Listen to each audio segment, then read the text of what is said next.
Hello everyone.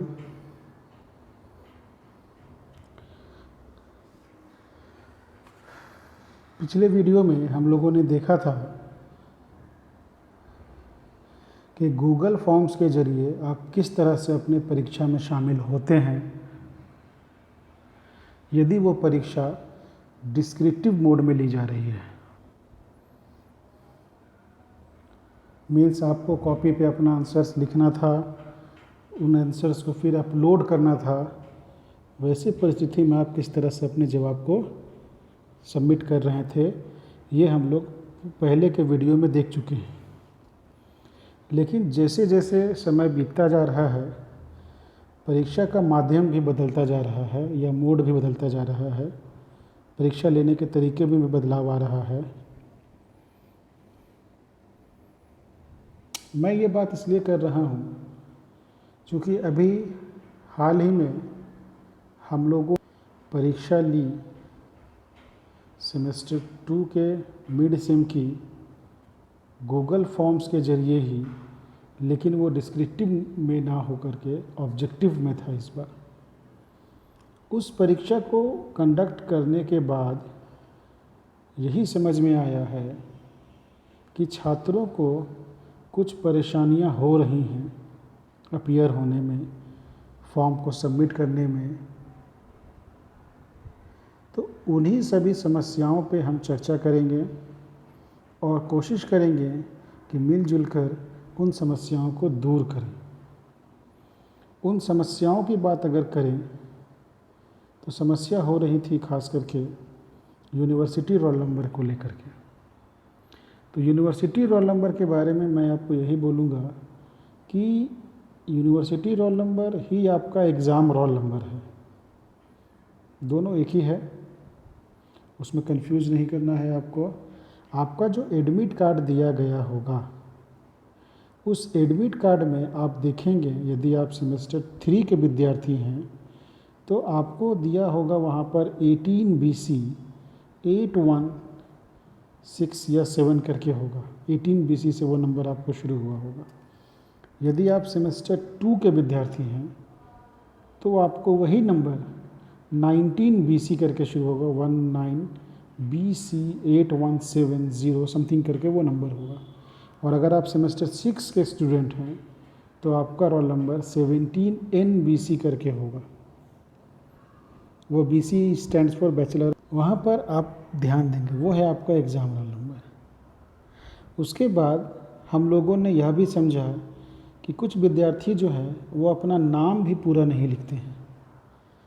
Suppose कीजिए आपका नाम है अभिषेक कुमार अग्रवाल, तो बच्चे जब, क्योंकि फर्स्ट टाइम एग्ज़ाम दे रहे हैं तो हड़बड़ी में रहते हैं, थोड़ा सा टाइम 1 घंटे का हालांकि रहता है, हड़बड़ का ज़रूरत नहीं है।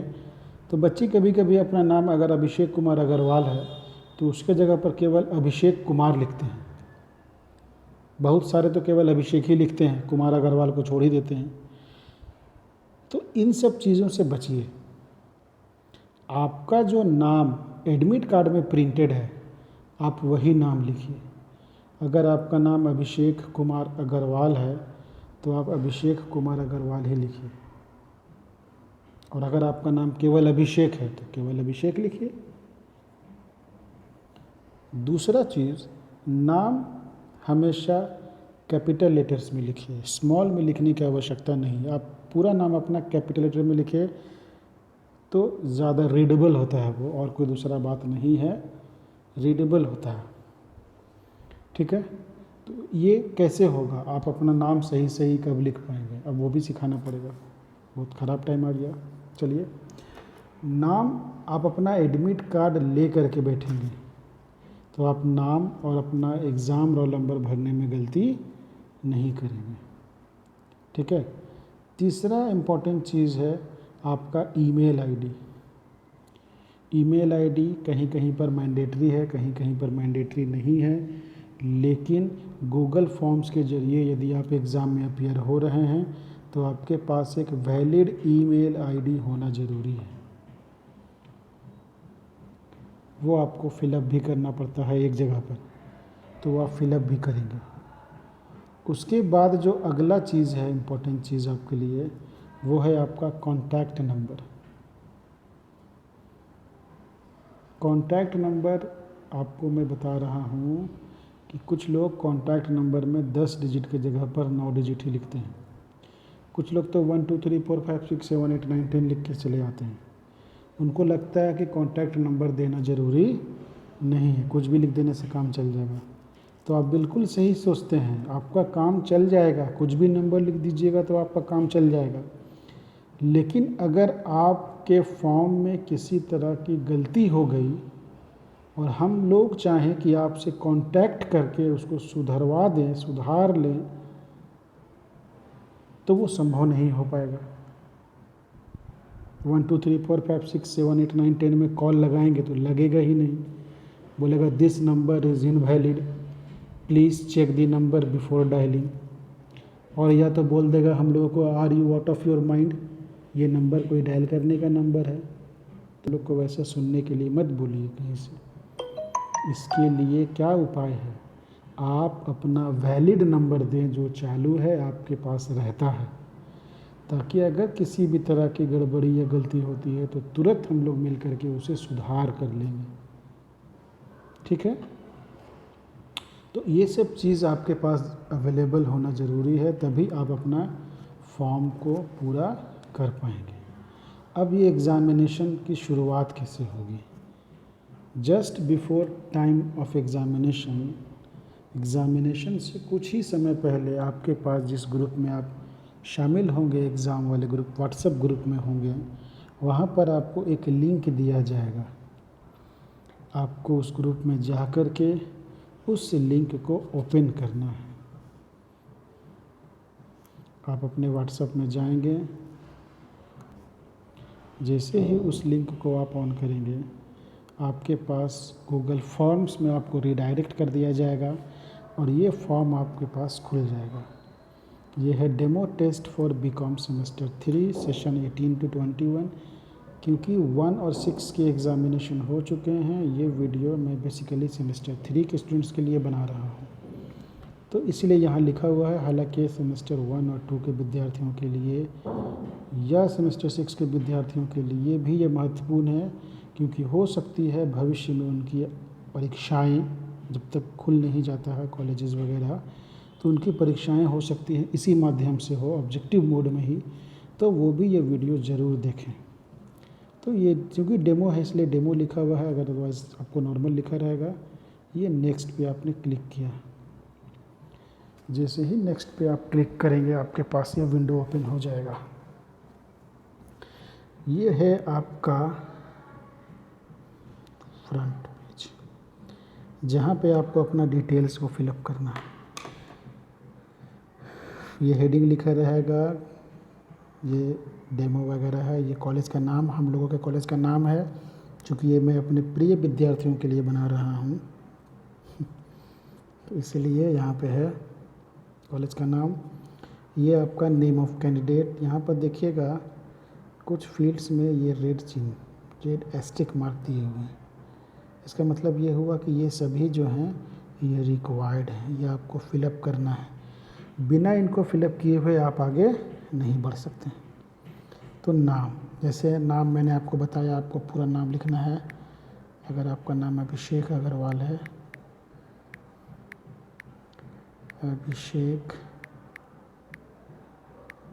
कुमार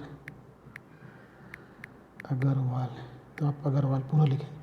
आपको केवल अभिषेक कुमार नहीं लिखना है, ये रॉन्ग है, आपको पूरा लिखना है जो आपके एडमिट कार्ड में प्रिंटेड है। तो अभिषेक कुमार अग्रवाल, अग्रवाल। अगर कोई अग्रवाल है तो भाई देख लीजिएगा गलत नहीं में हो रहा है, अगर हो रहा तो माफ़ कर दीजिएगा।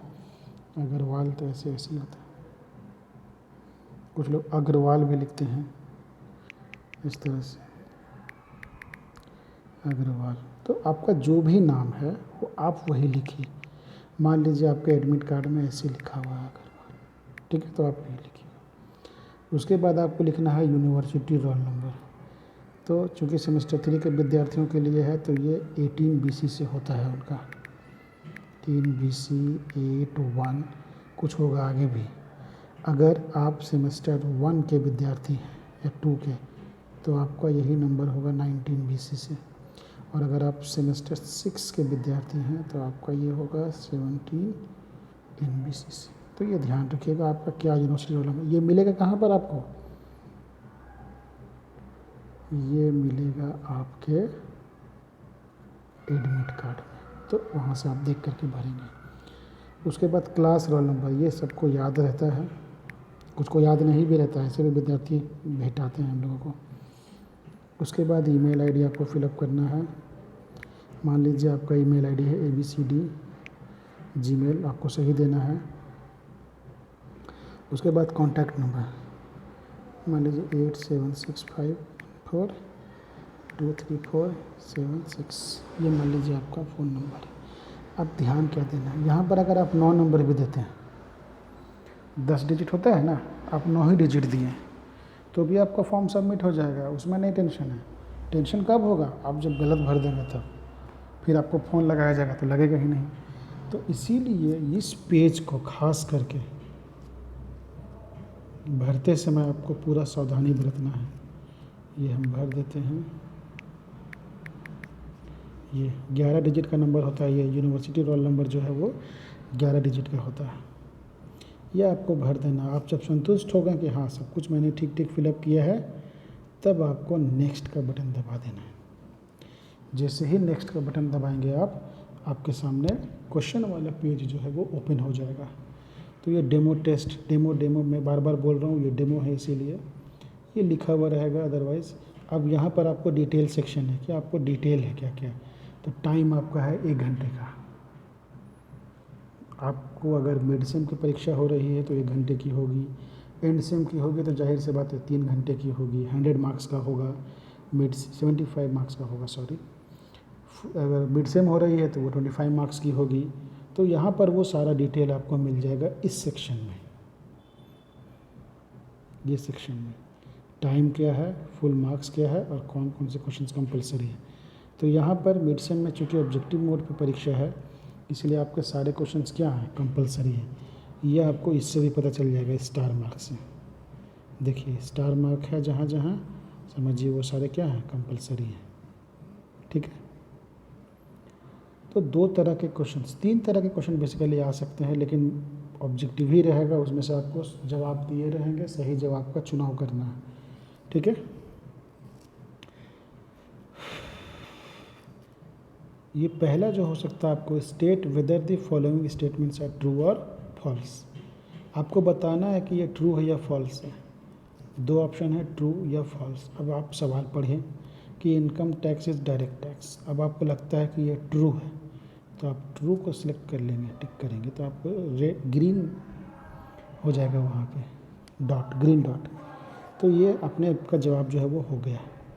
नेक्स्ट क्वेश्चन मान लीजिए आपको फॉल्स लगता है तो फॉल्स कर दीजिए। थर्ड मान लीजिए आपको फॉल्स लगता है तो आपने फॉल्स कर दिया। फिर आपको लगता है कि नहीं ये भी फॉल्स है, ये भी फॉल्स लग रहा है, चलो ये भी फॉल्स है, चलो ठीक है। यहाँ पर आपको लगता है कि 5 होगा, ठीक है, ये होगा, ये 31 मार्च होगा, ये 30 जून होगा। ये मान लो आपको लगता है कि ये नन ऑफ दीज है, ये आपको लगता है कि ये नहीं। उसी बीच में आपको याद आया कि अब तो टाइम है बच्चे, वो देख लेते हैं एक बार और क्या क्या है। तो आपको लगा कि अरे ये तो 3% नहीं होगा, ये तो फॉल्स है, तो ये तो ठीक है, ये वाला तो एग्जम्प्ट होता है, ट्रू होगा।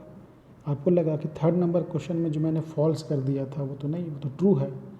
तब आप तुरंत क्या कीजिए, सुधार लीजिए। जब तक आप सबमिट नहीं करते हैं तब तक आप एडिट कर सकते हैं। जैसे ही आपने सबमिट कर दिया आपका एडिट बंद हो जाएगा। इसी तरह से और किसी क्वेश्चन में आपको लगता है कि नहीं हम वहाँ गलत कर दिए हैं, तो आपके पास अभी टाइम है, आप उसे क्या कर सकते हैं, सुधार सकते हैं। ठीक है। 9 क्वेश्चन आप बना चुके हैं, अभी एक क्वेश्चन बाकी है। आपको आपने ये सवाल पढ़ा कि the salary of driver provided with car is taxable at the rate of कितना रुपया, नहीं मालूम। तो आप बोलते किसी का तो जवाब ही नहीं मालूम है हमको, तो हम नहीं लिखेंगे, आगे बढ़ेंगे। जैसे ही आप सबमिट करेंगे आपका सबमिट नहीं होगा, बोलेगा this is a required question, आपको देना है इसका जवाब। अब नहीं आता है तब आप कुछ भी मारिए, किसी को भी सेलेक्ट कर लीजिए। और तब सबमिट कीजिएगा। अब आप फाइनली आपने देख लिया कि सारा जवाब हो चुका है, सब मैंने ठीक भर लिया। पीछे चाहते हैं कि आप पीछे वाला भी देख ले, भाई नाम गांव भरे ठीक से नहीं, तब आप वहाँ पर भी देख सकते हैं जा कर के कि हाँ ठीक है। अब जब आप संतुष्ट हो गए, टाइम भी आपका अब होने वाला है, तब आप फाइनली सबमिट कर दीजिएगा। एक बात मैं सबमिट करने से पहले आपको बता दूं, कुछ छात्र ऐसे होते हैं जो तुरंत सबमिट कर देते हैं एकदम कि पट मार के आपने जमा कर दिए। तो भाई जल्दी जमा करने से ज़्यादा नंबर नहीं मिलता है। सही जमा कीजिएगा तो नंबर मिलेगा, आंसर सही होगा तो नंबर मिलेगा, ठीक है। इसलिए यदि आपके पास टाइम 1 घंटे का दिया जा रहा है तो आप उस पूरे समय को यूज़ कीजिए। ये नहीं कि हड़बड़ में गड़बड़ कर दें, नहीं, आप अपना टाइम को पूरा लीजिए, यूज़ कीजिए, यूटिलाइज़ कीजिए उसको, और देख लीजिए कि आप संतुष्ट हैं सभी जवाब से कि नहीं। संतुष्ट हैं तब फाइनली आप क्या कीजिए, सबमिट कर दीजिए। जैसे ही आप सबमिट करेंगे आपके पास एक मैसेज आएगा या ये लिखा रहेगा, your response has been recorded, ठीक है, कि आपने अपना जवाब जो है वो जमा कर दिया है।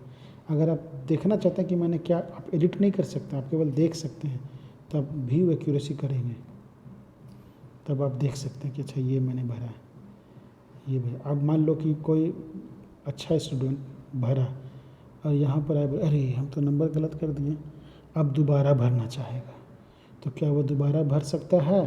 तो जवाब है नहीं, क्योंकि एग्ज़ाम जब ये एक्चुअल में हो, ये तो डेमो है, जब वास्तविक एग्ज़ाम में आपको अपीयर होना पड़ेगा तो आपके पास बस एक चांस रहेगा जमा करने का। अगर आपने गलती कर दिया तो वो गलती हो गया, उसको सुधारा नहीं जा सकता, इसलिए आपको सावधानी बरतने के लिए कहा जा रहा है। तो ये आप उसको चाहें तो आपने चेक भी कर सकते हैं कि ये मैंने फॉल्स दिया था, ये ठीक है, बाद में आप अपना चेक भी कर सकते हैं कहीं से, ठीक है। तो इस तरह से वो आपका जवाब सबमिट हो गया, आपको रिज़ल्ट मिल जाएगा। यहाँ पर एक लाइन और मिल रहा है, देख रहे होंगे आप, सबमिट अनदर रिस्पॉन्स। ये बस आपको इसलिए मिल रहा है क्योंकि ये डेमो है। अगर ये एक्चुअल होगा तो वहाँ पर आपको ये लाइन देखने को नहीं मिलेगा, क्योंकि उस केस में आप बस अपना रिस्पॉन्स एक ही बार जमा कर सकते हैं। तो इस तरह से आपको अपनी परीक्षा में अपीयर होनी पड़ेगी यदि इस माध्यम से परीक्षा ली जाती है तो। अब ये डेमो टेस्ट का लिंक जो है मैं नीचे डिस्क्रिप्शन में दे रहा हूँ, उस डिस्क्रिप्शन से आप जाइए और इस डेमो टेस्ट में अपीयर होइए, सो दैट आपको किस तरह से परीक्षा लिखनी है आप उसका प्रैक्टिस कर लीजिए। आप एक से ज़्यादा बार भी दे सकते हैं परीक्षा को, इस डेमो को यहाँ पर के लिए। तो उसके लिए आप जितने से जितना प्रैक्टिस करेंगे उतना आपके लिए अच्छा होगा, क्योंकि जब आप एक्चुअल एग्ज़ाम में अपीयर होंगे तो उस समय आपको गलती कम होगी। तो इतना ही रखता हूँ, और आप डाउनलोड कीजिए और परीक्षा देना, अपना डेमो देना आप अपना शुरू कीजिए, प्रैक्टिस करते रहिए। Thank you.